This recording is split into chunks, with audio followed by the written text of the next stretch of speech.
देखिए, मैं तो लगातार पिछले 24 वर्षों से ग्राउंड पे हूँ, जनता के बीच में हूँ, जनता की बात कर रहा हूँ, जनता के मुद्दों की लड़ाई लड़ रहा हूँ। वर्तमान की भाजपा की सरकार में 3 बड़ी बेशकीमती जमीनों को ठेकेदारों और कंपनियों के हवाले कर दिया। यहाँ के बच्चों के पास, शहरी बच्चों के पास खेलने के लिए कोई स्पोर्ट्स कॉम्प्लेक्स नहीं था।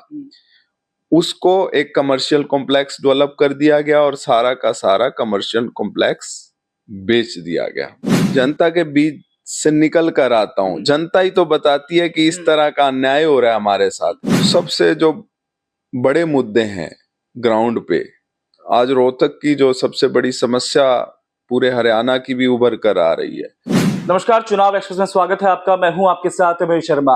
हरियाणा में विधानसभा चुनाव नजदीक है और ऐसे में सभी राजनीतिक दलों ने कमर कस ली है, चुनावी मैदान में उतर चुके हैं, लोगों के बीच में जा रहे हैं। लेकिन देखना ये होगा जब परिणाम सामने आएंगे विधानसभा चुनाव के, तो हरियाणा की गद्दी पे कौन बैठेगा। आज इसी मुद्दे पे बात करने के लिए हमारे साथ मौजूद है आम आदमी पार्टी के वरिष्ठ नेता लवलीन टुटेजा जी। इनसे हम बात करेंगे कि क्या रणनीति रहेगी आम आदमी पार्टी की और कैसे वो टक्कर दे पाएगी बीजेपी और कांग्रेस को। सर, सबसे पहले आपका बहुत बहुत स्वागत है। धन्यवाद, आपका भी। सर, सवाल यही है कि आप लोगों के बीच में जा रहे हैं और वहां पर आप सवाल उठा रहे हैं कि पूर्व विधायक और मौजूदा विधायक उन्होंने कुछ जमीनें बेच दी या जनता के लिए उन्होंने काम नहीं किए। तो सर, उन सवालों को लेकर आप इतने कॉन्फिडेंस में क्यों हैं और उसमें कितनी सच्चाई है? देखिए, मैं तो लगातार पिछले 24 वर्षों से ग्राउंड पे हूँ, जनता के बीच में हूँ, जनता की बात कर रहा हूँ, जनता के मुद्दों की लड़ाई लड़ रहा हूँ, जनता के हक का प्रयास कर रहा हूँ। चाहे पिछली सरकार रही हो, चाहे वर्तमान भाजपा की सरकार रही हो, यहाँ के नेताओं की नजर हमेशा से जनता की बेशकीमती जमीनों पर रही है। वर्तमान की भाजपा की सरकार में 3 बड़ी बेशकीमती जमीनों को ठेकेदारों और कंपनियों के हवाले कर दिया। ये बड़ी चिंता का विषय है। चाहे पुराना सिटी थाने की बात हो, चाहे अप्पूगर की बात हो, चाहे ओल्ड आईटीआई ग्राउंड की बात हो। जनता को बड़े बड़े सपने दिखाए गए, आपके लिए पार्किंग बनेगी, आपके लिए बच्चों के लिए प्लेग्राउंड, स्पोर्ट्स कॉम्प्लेक्स बनेंगे, आपके लिए एक कॉम्प्लेक्स हब बनाया जाएगा। परंतु उनको, उन जमीनों को ठेकेदारों के हवाले करके मोटा माल अटेरा गया। पुराना सिटी थाना की जमीन थी, चारों तरफ बाजार पड़ता था, व्यापारियों को जरूरत थी, जनता को, रोहतक को जरूरत थी कि वहां एक बड़ा पार्किंग कॉम्प्लेक्स बनाया जाता और व्यापारियों से एफिडेविट भी लिए गए। परंतु उसके बाद उस जमीन को कंपनी और ठेकेदारों के हवाले कर दिया। 99 ईयर की लीज दे दी गई और वहां एक पार्किंग कॉम्प्लेक्स की बजाय एक कमर्शियल कॉम्प्लेक्स डेवलप कर दिया गया और उन दुकानों को बेचा जा रहा है। ऐसे ही ओल्ड आईटीआई की जमीन थी। यहाँ के बच्चों के पास, शहरी बच्चों के पास खेलने के लिए कोई स्पोर्ट्स कॉम्प्लेक्स नहीं था। उसको एक कमर्शियल कॉम्प्लेक्स डेवलप कर दिया गया और सारा का सारा कमर्शियल कॉम्प्लेक्स बेच दिया गया। इससे किसको लाभ हुआ?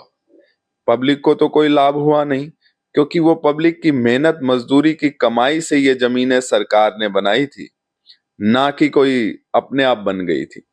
तो मेरा कहने का मतलब है, लगातार ये बड़े बड़े नेता, ये सरकारें केवल अपने हित के लिए, अपने परिवार के लिए, अपने बंगले जदाजें, बड़ी बड़ी कारें बनाने के लिए इस तरह जनता की गाढ़ी कमाई को इन्होंने लुटाया है।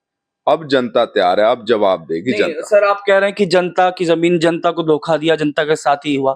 तो क्या जनता ने इस पे ये सवाल उनके लिए उठाए या वो जनता ने कोई शिकायत की? क्या जनता सड़कों पे क्यों नहीं आ रही? क्या उन्हें नहीं पता? देखिए, मैं जनता का ही आदमी हूँ, जनता के बीच से निकल कर आता हूँ। जनता ही तो बताती है कि इस तरह का अन्याय हो रहा है हमारे साथ। हमारे से वादे किए गए थे कि यहाँ स्पोर्ट्स कॉम्प्लेक्स बनेगा, यहाँ पार्किंग कॉम्प्लेक्स बनेगा, यहाँ हमारे लिए मेडिसिटी कॉम्प्लेक्स बनेगा।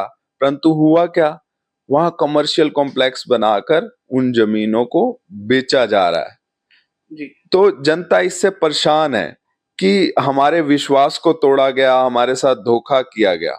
ये लगातार ये धोखा चलता आ रहा है और अब जनता चाहती है इन बड़ी बड़ी पार्टियों से, इन बड़े बड़े नेताओं से किसी तरह छुटकारा मिल जाए और अब बदलाव की मुहिम है। सर, आपने कहा कि पिछले कई सालों से, क्योंकि आईटीआई की जमीन को भी काफी समय हो गया, मतलब ये पुरानी सारी जमीनें हैं और कॉम्प्लेक्स जो बनाए गए, तो 2019 में भी जनता ने बदलाव क्यों नहीं किया? मतलब विधायक कांग्रेस के ही हैं, अगर वो भी, आप उनका भी नाम लेते हैं, कांग्रेस का भी, और बीजेपी पे भी निशाना साध रहे हैं, तब भी वो बीजेपी और कांग्रेस के बीच में क्यों फंसे हैं? देखिए, बदलाव तो किया था, इसीलिए किया गया था क्योंकि तब की भाजपा की सरकार ने जनता के खिलाफ काम किया था। अहंकार में आ चुके थे वो लोग और जनता ने इसीलिए बदलाव किया। परंतु उन बेचारों को क्या पता था, उस बेचारी पब्लिक को क्या पता था कि हम जिसको अपना नुमाइंदा चुन रहे हैं, हम जिसको अपने हकों की लड़ाई के लिए भेज रहे हैं, वो भी मूक दर्शक बन जाएगा या अपने फायदे, अपने परिवार के लिए सोचेगा। उन्होंने केवल और केवल जब लूट रहा था रोहतक, तो किसी ने नहीं रोका। जनता के बनाए नुमाइंदों ने भी उनको नहीं रोका, ना ही कोई इस तरह विधानसभा में इस प्रकार के घोटालों की बात कही। और आज निरंकुश हो चुकी भाजपा सरकार से जनता तंग हाल है और बदलना चाहती है किसी तरह इस भ्रष्ट सिस्टम को। तो आपने सर एक अपने पिछले इंटरव्यू में, हमारे साथ इंटरव्यू हुआ था, उसमें आपने कहा था दीपेंद्र सिंह हुड्डा के बारे में भी कुछ तारीफ की थी। अब आप कांग्रेस पे थोड़ा निशाना भी साध रहे हैं, तो इसको क्या समझा जाए? देखिए, हमारे देश की दिक्कत यही है कि हम पार्टियों में, क्षेत्र में, धर्म में, जाति में बटे हुए हैं। मैंने जो तारीफ की दीपेंद्र सिंह जी की, मैंने ऐसे नेता उनकी तारीफ नहीं की। मैंने उनको कहा कि वो इंसान अच्छे हैं और वो हैं भी। मैं आज भी उस बात पे अड़ी हूँ। बात रही कांग्रेस, बीजेपी, तो ये कोई पार्टियां, कोई आदमी नहीं है। जब तक पब्लिक अच्छे चेहरों को, अच्छे चरित्र को नहीं चुनेगा, तब तक इस राजनीति में बदलाव नहीं होगा। लोग चुनते हैं, पार्टी के चक्कर में चुन लेते हैं, फला की सरकार बन रही है इसलिए चुन लेते हैं, हमारे क्षेत्र का है इसलिए चुन लेते हैं, हमारी जाति का है, हमारे धर्म का है इसलिए चुन लेते हैं। और वो लोग बनने के बाद अब हम काफी समय से पब्लिक में जा रहे हैं। जो लोग पहले गर्दन घुमाकर पब्लिक से बात किया करते थे, अपनी हाथ भी मिलाना तकलीफ समझा करते थे, जनता के मुद्दे 4 साल 9 महीने तक उनको याद नहीं आए, अब वो बेचारे जनता के बीच जा रहे हैं, गले लगाने का प्रयास कर रहे हैं, मुद्दों की बात कर रहे हैं। क्यों? चुनाव आ गया। 4 साल 9 महीने तक ना आपका परिवार, ना आप जनता के लिए सोच रहे थे। सर, अभी हाल ही में कुछ दिन पहले जो पूर्व मंत्री रह चुके हैं और विधायक रह चुके हैं मनीष ग्रोवर जी ने एक प्रेस कॉन्फ्रेंस में कहा कि मैं टिकट नहीं लूंगा, मैं चुनाव नहीं लड़ूंगा। फिर उसके बाद रात को उनके समर्थकों का हुजूम देखा जाता है। अगले दिन भी काफी समर्थक, बहुत भीड़ लगी रही और फिर उन्होंने अपना फैसला भी वापस लिया। तो आपको नहीं लगता कि इतने जनता तो उनके समर्थन में है, कहीं ना कहीं इधर वोट बैंक कमी हो जाएगी? देखिए, वैसे तो मैं ऐसे अटपटे से राजनीतिक चरित्र पे बात नहीं करना चाहता, ना मैं उन पे कोई टिप्पणी करता, क्योंकि मैं उनको इस लायक नहीं समझता। पर जिस तरह का प्रोपगेंडा, जिस तरह का उन्होंने ये ड्रामा किया, और मेरे सूत्रों से मुझे पता चला कि एक पीआर कंपनी ने उन्हें ये एडवाइस किया और काफी मोटी रकम उन्होंने उस पीआर कंपनी को दी। आपके सूत्र में बहुत बड़ी बता रहे हैं बात, ये बड़ा बयान है सर। हाँ, बड़ा बयान है। मैं कह रहा हूँ, मेरे सूत्रों ने मुझे बताया कि एक पीआर कंपनी को काफी मोटी रकम दी गई कि मेरी इमेज मेकिंग की जाए रोहतक में। तो उसी के तहत ये सारा एक ड्रामा शुरू हुआ। और वो वही लोग हैं जो सदा से उनके साथ हैं। पब्लिक आज भी उनके चरित्र को जानती है, समझती है। वो लड़े या ना लड़े, पब्लिक को इससे कोई फर्क नहीं पड़ता।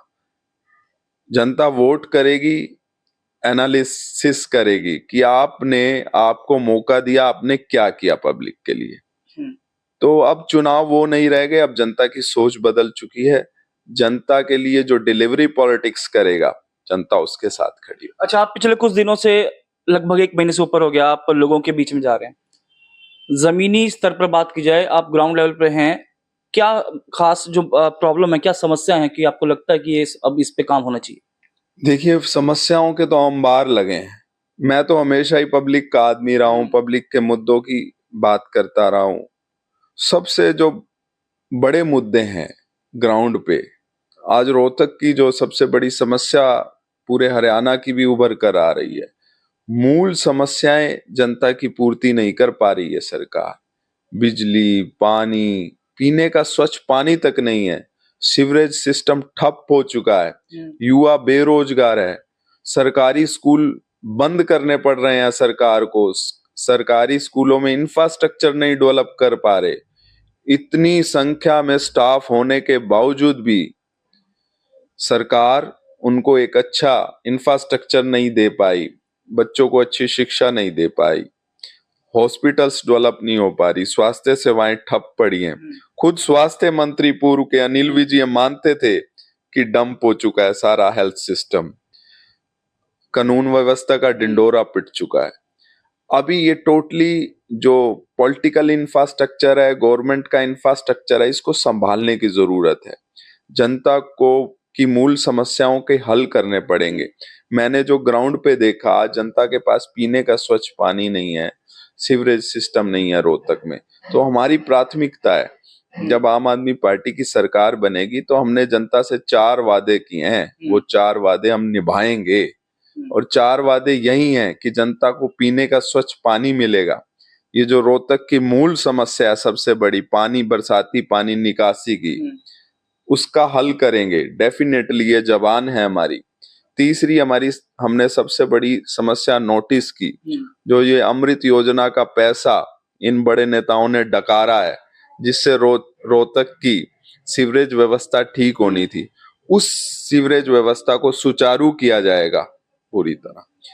और हमारा जो चौथा सबसे बड़ा है कि आज अपनी जनता आज छोटी छोटी समस्याओं के लिए डीसी ऑफिस, एसडीएम ऑफिस, आधार कार्ड, पेंशन, इसके लिए धक्के खा रहे हैं, लोग दर दर घूम रहे हैं। और इसके लिए हमने एक ड्राफ्टिंग तैयार किया कि हम वार्ड वाइज जन सुविधा केंद्र खोलेंगे और जनता की समस्याएं उनके घर पर ही उसका निवारण। सर, आप कह रहे हो कि ये 4 वादे हैं, केजरीवाल जी की गारंटी है। अगर हरियाणा में सरकार बनती है, सबसे पुराना मुद्दा एसवाईएल का उठता आया हमेशा। पंजाब में भी अब आम आदमी पार्टी की सरकार है, दोनों जगह आम आदमी पार्टी की अगर सरकार होती है तो क्या ये मुद्दा सॉल्व हो सकता है? मयूर जी, मैं आपको एक बात बताता हूँ। मुद्दा एसवाईएल नहीं है, मुद्दा है पानी। एसवाईएल तो एक पॉलिटिकल मुद्दा बना दिया गया है। तो सर, पॉलिटिकल तभी बना ना कि इधर बीजेपी, उधर कांग्रेस, ऐसे अलग अलग पार्टियां रही और हमेशा लोग इसमें पिसते रहे। मुझे ये बताएं, क्या बीजेपी अकाली दल के साथ पंजाब में नहीं थी? केंद्र में सरकार नहीं थी? क्या कांग्रेस की सरकार हरियाणा, पंजाब में और केंद्र में नहीं थी? बात यह है, ये लोग पॉलिटिकल मुद्दा बनाना चाहते हैं। मुद्दा है पानी का। और देश के सारे संसाधनों पर किसका अधिकार है? केंद्र की सरकार का अधिकार है। केंद्र की सरकार को इसमें इन्वॉल्व होना पड़ेगा। जब मैं कहता हूं कि घर में 2 भाई लड़ते हैं तो पिता आकर उस चीज का हल निकालते हैं। तो आज वही जरूरत है, केंद्र की सरकार को इस मुद्दे पर बैठकर माननीय प्रधानमंत्री जी को, दोनों स्टेट्स को बिठाना चाहिए और इस समस्या में इन्वॉल्व होकर इसका समाधान करना चाहिए। सर, हम अब बात करते हैं अरविंद केजरीवाल जी की। उन पर भी शराब घोटाले का मामले चल रहा है और अंदर हैं अभी वो। मुख्यमंत्री हो गए अंदर, जैन सर हो गए, या हम बात करें मनीष सिसोदिया की। ये कहीं ना कहीं अब यहाँ पर असर नहीं पड़ेगा इन लोगों, जनता पे, क्योंकि वो भी ये देख रही हैं कि दिल्ली में क्या हाल हो रहा है। और अगर यहाँ पर आम आदमी पार्टी आ जाएगी, चलो हम आम आदमी पार्टी को तो हम ईमानदार मानते हैं, या कोई और पार्टी उन्हें काम नहीं करने देगी। इन सब चुनौतियों से कैसे लड़ेगी आम आदमी पार्टी? देखिए, ये इस देश की सबसे बड़ी दिक्कत है कि यहाँ सरकारें बनकर, नेता बनकर सत्ता में बैठकर तानाशाह हो जाते हैं। आप देखिए, इसी देश में इमरजेंसी लगी थी, तब बड़े बड़े सारे नेताओं को जेलों में डाल दिया था, महीनों सालों तक जेलों में रहे थे, उन पर क्या आरोप सिद्ध हुए। और वही माननीय अरविंद केजरीवाल जी, सत्येंद्र जैन जी, मनीष सिसोदिया जी, आज तक ईडी, सीबीआई उनके खिलाफ कोई लाइव एविडेंस नहीं प्रस्तुत कर पाई। कोई लाइव एविडेंस नहीं है। ये एक तानाशाह सरकार है और उनकी तानाशाही जनता देख रही है और लगातार जवाब भी दे रही है। आज देखिए कैसे वाराणसी के अंदर आदरणीय प्रधानमंत्री जी को संघर्ष करना पड़ा जीतने के लिए। अयोध्या जिनके नाम पर इन्होंने पूरा बवंडर मचाया, अयोध्या जैसी लोकसभा सीट जो प्रभु रामलला जी का जन्म स्थान है, वहां इनको जवाब मिला।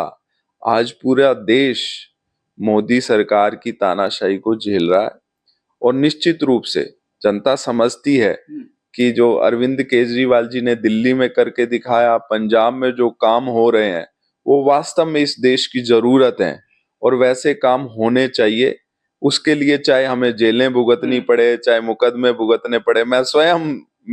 मैंने झूठे मुकदमे जो झेले, नजरबंदी झेलता हूँ, सरकार प्रशासन की तानाशाही झेलता हूँ, तो इससे कोई फर्क नहीं पड़ता। ये जनता के हकों की लड़ाई हम लड़ते रहेंगे। सर, ये भी देखा गया जब भी कोई बीजेपी का बड़ा नेता या मुख्यमंत्री खुद यहाँ पर जब रोहतक में आते हैं, आपको नजरबंद कर दिया जाता है। तो आपको नहीं लगता ये कहीं ना कहीं आपके लिए ही पॉजिटिव साबित होगा? ये तो जनता ने देख रहा है, क्योंकि मैं तो ईमानदारी से जनता की हकों की बात करता हूँ। और हमने मुख्यमंत्री जी से पूछा था, मनोहर लाल जी जब यहाँ मुख्यमंत्री जी थे, 9 साल 9 सवाल, उन्होंने जवाब तो दिया नहीं। पर जब भी वो आते हैं, हमने प्रयास किया हमारे मुख्यमंत्री हम जाके उनसे पूछें, पर वो प्रयास के बदले में हमें क्या मिला? नजरबंदी, झूठे मुकदमे। पर हम इससे घबराने वाले नहीं है। अभी जो सवालों की लिस्ट आपने बना रखी है सर, ये सिर्फ बीजेपी के लिए है या कांग्रेस के लिए भी है? नहीं, कोई भी सत्ता में बैठा हुआ व्यक्ति हुआ, हमारे सवाल सत्ता से ही होते हैं, क्योंकि सत्ता में बैठे लोगों पर विश्वास करती है जनता और हम जनता की लड़ाई लड़ रहे हैं। ठीक सर, आखिरी सवाल ये कि हरियाणा में क्या लगता है कितनी सीटें? फुल मेजोरिटी से सरकार बनाएंगे। फुल मेजोरिटी से? इतना कॉन्फिडेंस क्यों सर? बिल्कुल, क्योंकि हमें अपने पे कॉन्फिडेंस नहीं, हमें जनता पे कॉन्फिडेंस है, क्योंकि जनता बदलाव चाह रही है। दोनों से थक चुके हैं लोग। जनता चाहती है नए लोग आए, ईमानदार लोग आए, जो वास्तव में मूल समस्याओं पे काम करें।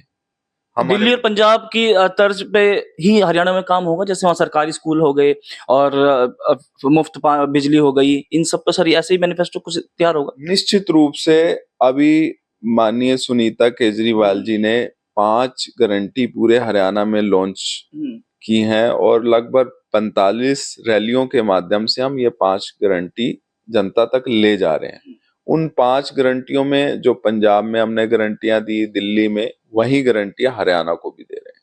ठीक है, शुक्रिया। तो ये थे लवलीन जी, इनका कहना है कि हम एक पूरे मेजोरिटी से हरियाणा में सरकार बनाएंगे और जनता जो है बदलाव चाह रही है, नया चेहरा चाह रही है। हालांकि ये समय बताएगा जब परिणाम सामने आएंगे विधानसभा चुनाव के, हरियाणा की गद्दी पे कौन बैठेगा। महेश शर्मा, चुनाव एक्सप्रेस।